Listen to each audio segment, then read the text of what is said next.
Ordering fractions, example number 6. Okay, so again, we have got multiple fractions, not just two, but we've got lots of different fractions here. And we're going to be putting them into descending order this time, okay? So that means from largest to smallest.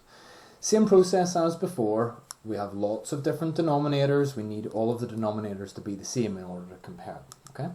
So we're going to be looking for a number that is a multiple of 2, 4, and 8. Now, in this one here, you don't have to change a couple of the fractions, okay?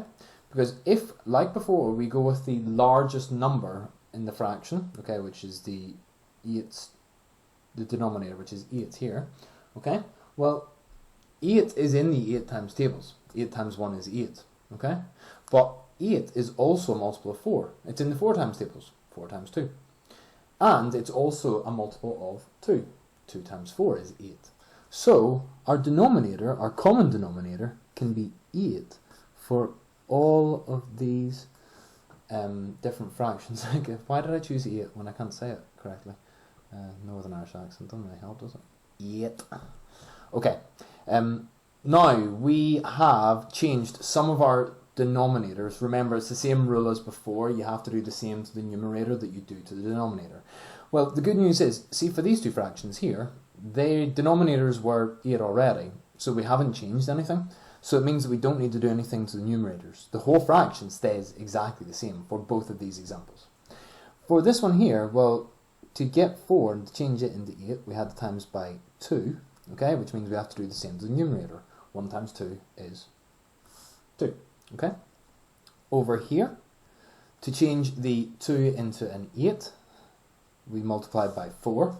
So 1 times 4 is 4, okay? And over here, it was another example of multiplying by 2, okay? So 4 times 2 is 8, so that means that 3 times 2 is also 8. 3 times 2 is 6, sorry, head.